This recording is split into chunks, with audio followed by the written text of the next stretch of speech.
Ladies, I'm telling you, do not fucking settle.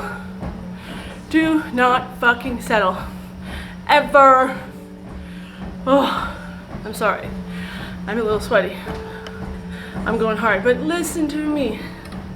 When I first came here, well, when I first left Vancouver, I should say, I was fucking broken. I was beat down. I looked at the male, like, as men, as predators, transactions, and overall evil people, when most of them are not. But being like that and going through the situations that I went through changed something in me and gave me foresight and the ability to sniff out a fucking predator or sniff out bad behavior when I see it. When I first came here, I was talking to this guy. We ended up, we're friends, you know? I thought we were friends. And he was making little hints here or there. You know what? I was entertaining it. I was like, you know what? I'm single. I'm happy. I can do what I want. Who knows? But after everything that I've been through in my life, like I was more cautious about it. And I was like, you know, I'm really more into like being friends and like getting to know somebody on like us. Like I wanted to get to know somebody as a friend before I am sexual in any way with them whatsoever, because that's been my identity for so long. Just giving it up, being a sex pot right off the fucking hop, and then getting to know somebody, which personally has not fared very well in my life, because a lot of the times when it boils down to it, people, I'm a little bit too much for them to handle. I don't know, I'm weird, I'm flamboyant, I'm over the top.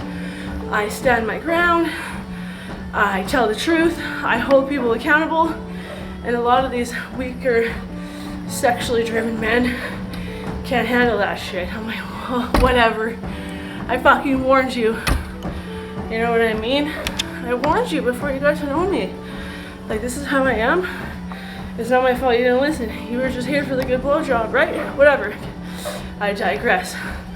So I'm hanging out with this guy. And this girl comes, who is clearly easier than I am, and instantly dropped me like a fucking bad habit. No longer sat with me, no longer talked to me, didn't say a fucking word to me. Like, just ditched me. He could just like sense that this girl was, her self-worth was really low, you know what I mean? You could tell that she was going through a lot and she still tied her self-worth to sexual desire, which to me is really depressing. But I understand it, you know, I don't hold it against her. And I'm just so grateful. I'm so grateful that I didn't fall for that trap and lower my standards. You know, like that gentleman messaged me yesterday, oh, why don't you talk to me anymore? Why aren't you my friend anymore? Like, and I'm like, I don't know.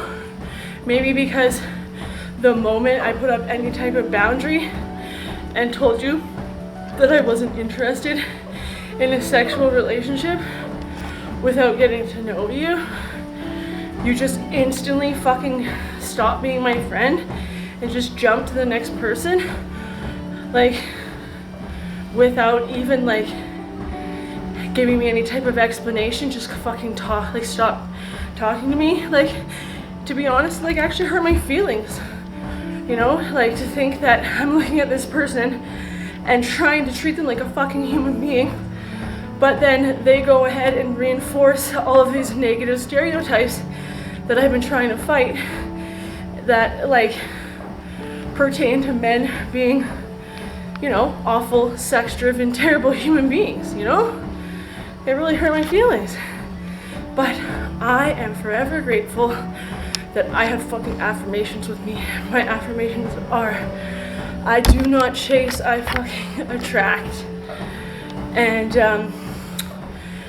I just don't tie my self-worth to a man's sexual desire anymore. And that is so freeing.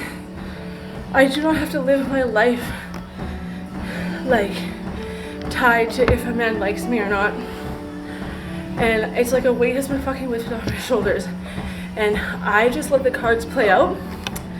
And I am still standing here today in a position where I did not lose what is important to me because I let go of what I was working for just to please the opposite sex.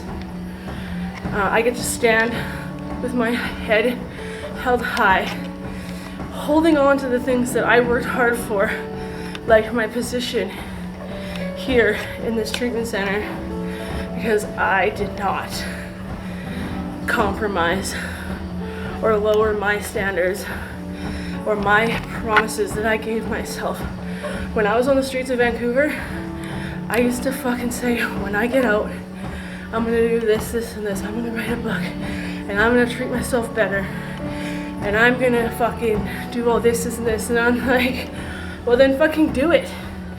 Stand by what you said you're gonna do, Leslie, and fucking prove it. You fucking got out. God answered your prayers. He fucking gave you what you wished for. Now fucking stand by it, because when it boils down to it,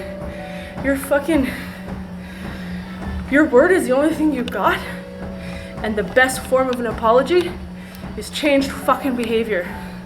And if I'm sitting here saying, oh God, I'm gonna do this, this, and this, when you fucking save me and then not doing it, that's a one-way ticket to reincarnation. That's a one-way ticket to a disappointed God. So I am fucking so grateful that I get to stand here today and show the world that I fucking did it. I made it out, and that I no longer have to subject myself to lower standards just to seek external validation from the opposite sex, because it is no longer what drives me to live and be a person in this world. My, being pretty is no longer my commodity in this world. I do not have to pay rent. I just get to be and do what I want and explore life on my terms and live life on my terms and follow in God's path and hold his hand or their hand or whomever is there watching over me, you know, like whatever I'm a part of. I know that I've got this now, and I just constantly fucking reinforce that every day. Thank you for listening. I appreciate it, and I look forward to getting to share my story with you guys, and you get to read my book. I know I say it like that, but it's serious. I get to share my story with you guys. You know, I get to learn. I get to be a part of this opportunity because I no longer lower my standards. And for that, I'm fucking eternally grateful. Stay safe.